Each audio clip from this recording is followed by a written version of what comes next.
Barthélémy Diaz alors Barth nag moom génn na exactement de son silence ñëw na si wàllu wu nu mel nu mu gën a yaatoo alors Arfan moom Barth jàpp na ni Ousmane Sonko démb la gën a jeexalati si li nga xam ne que moo di làndano politique bi parce que ni Sénégalais daal di taxawoo ba dara day wane ni que ni Sénégalais ñuy commencé pare si li nga xam ne que moo di régime passif donc je cite exactement sur propos moom ki nga xam ne que moo di Barthélémy Diaz.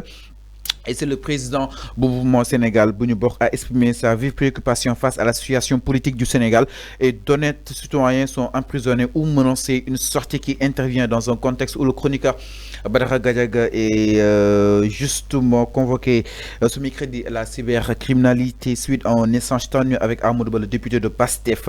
Alors Arfan Barth jàpp na ni nag lii injustice kese la notoire sur d'honnêtes citoyens emprisonnés ou menacés que le Sénégal est une république et un état de droit dans lequel la liberté d'expression est un droit constitutionnel, quel que soit votre rang, titre ou grade, tout protocole observé. Je vous invite à la tenue et à la retenue.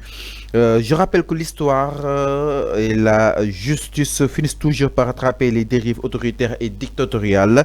Je vous remercie de votre attention. Alors Arfan ñi jàpp ni peut-être Badara Gadiaga est intouchable parce que démb ñi réagir bëri na moom ki nga xam ne moo di Barth jàpp na ni sax démb dafa mën ni day wane ni que ni régime bi mi ngi en fin de règne. Concrètement te suñu xool ñi ngi en début naka na ko daal di jàngatee Arfan coow li nga xam ni itam topp na si allant dans sens. dama ne Fallou. ci sama njëlbeen kàddu dama ne. ils ont utilisé l'événement de Badara Gadiaga pour se faire des événements. pour mën a génn. mais Badara dafa yëngal opposition bi Arfan te lii baaxul si régime bi. mais Fallou. mais il faut l'admettre quand même. Fallou. gis nga maa ngi fàttaliku Youssou Ndour ba muy créé fekkee ma ci boole.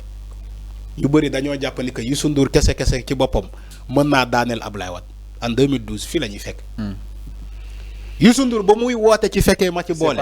non may ma Youssou Ndour fan la jógee ci média du showbiz la jógee.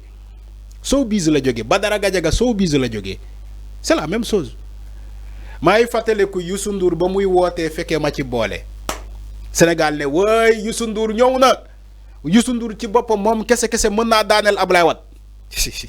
fan la mujjee ak fekkee ma ci boole.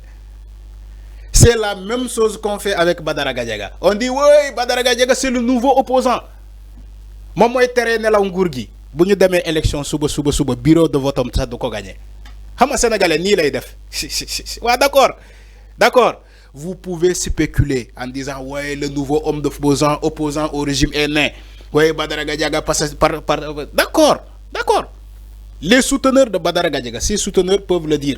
Ouais, c'est le nouveau homme fort de l'opposition. Ouais, je ne sais pas quoi. Maintenant, est-ce que c'est la réalité? C'est la réalité. Il y a des élections d'ici 2 ans.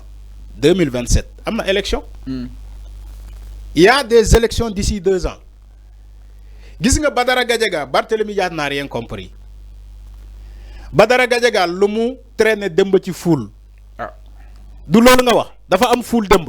Sénégal yëpp non du Sénégal yëpp Fallou balaa may dee nga ne Sénégal yëpp. yow yaa ngi nii fii nga toog demoo foofu. yow yaa ngi nii fii nga toog demoo foofu. nga ne Sénégal yëpp du Sénégal yëpp. da ngay ne ses souteneurs ñu ngi woon foofu. boo jëlee sa Dakar la région de Dakar du Dakar yëpp ñoo fa demoon. Les caméras ont filmé la concentration de la masse. Mais il y avait tellement d'espace. Non, il y avait du monde. Mais Arfan, de reconnaître cela. Tu n'es pas un adversaire de Badara Gadiaga. Je ne suis pas un adversaire. Badara Gadiaga Sonko mooy adversaire. Am na lu mu yëkkati teg ko ci ko Ousmane Sonko. Sonko mooy adversaire. Donc force est de reconnaître que ni il a réussi justement cette période de mobilisation. Xam d'accord. Xam nee naa la bu fekkee foule am na foofu.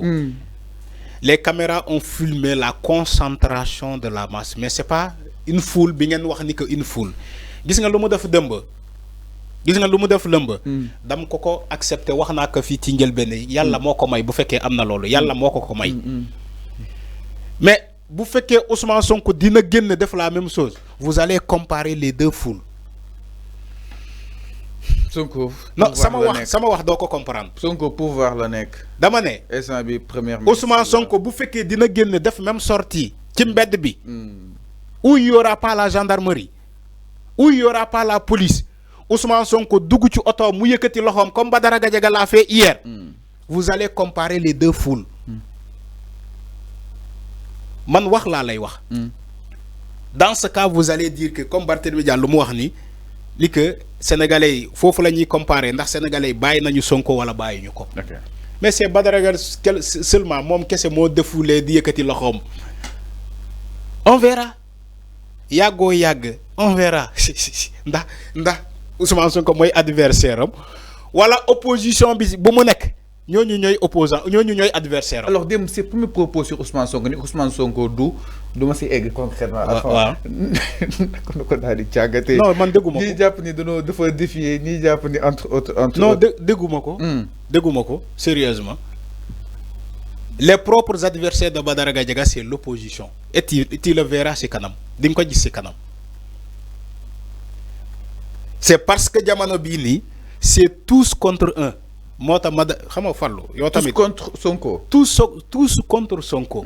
moo tax Badara Gadiaga yaakaar ni que dafa am ay souteneurs mais gis nga bu ñu xuusee ba ci kanam il saura que en réalité c'est pas Sonko son adversaire. Sonko n'est même pas adversaire à Badara Gadiaga. Badara Gadiaga ay adversaires mooy ils sont dans l'opposition et ils vont mettre des bâtons sur ses roues te du yàgg parce que il va pas leur voler la vedette. xam naa bu baax politique Sénégal dafa salté Fallou Abdoulaye Wade ba mu ñëwee ne papam damaa bëgg politique baayam daf ko woo ba mu ñëw mu ne ko toogal Abdoulaye Wade moo ko nettali ci boppam nee na ba mu ñëwee tàggu papam ne ko papa man damay politique baayam daf ko woo ba mu ñëw ci salle bi mu ne ko toogal. Abdoulaye Wade toog. papam toog jàkkaarloo ak moom mu ne ko nga ne lan da ngay politique Abdoulaye ne ko papa damay politique mu ne ko mbaa ñeme nga kaso dégg nga paa bi lu mu wax.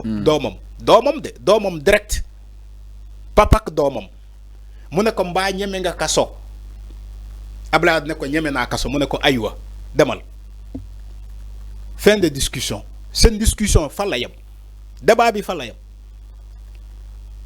papa ak doomam mu ne ko mbaa ñeme nga kaso. moo tax Alioune Tine mu ne ñi def kaso c'est des combattants ñoo xam ne. génnee dañuy crier fort donc baayam bu mu ko ne Abdoulaye bu mu nee baayam ñeme na kaso baayam ne ko jógal dem kon baax na. C'est pour te dire que politique Sénégal moo mel noonu. dafa salté. donc bu Badara Gadiaga yaakaar ni que Ousmane Sonko mooy adversaire am déedéet du Ousmane Sonko mooy adversaire am ay adversaire am ñu ngi ci opposition bi nëbbatu. di ko xool non. waa d'accord gisaguñu ko instant bi fii laa yem. yàlla bu ñëwee nga ne ma waxoo nga lii fii parce que waxoon naa fi Khalifa Sall ba muy tas ak Barthélémy Dias bu yàgg. nga ne ma déedéet loolu amul. après ñu dem nga teg ko sa bët. léegi loolu bu ñëwee nga ne ma waxoo nga ko fii. alors ñu ñëw si beneen. Fallou nous on reçoit des informations. yoo xamante ne doo ko am sax ñu ñëw si beneen ginnaaw ki nga xam ne moo di justement Barthélémy Dias soutien bi nga xam ni itam indi na ko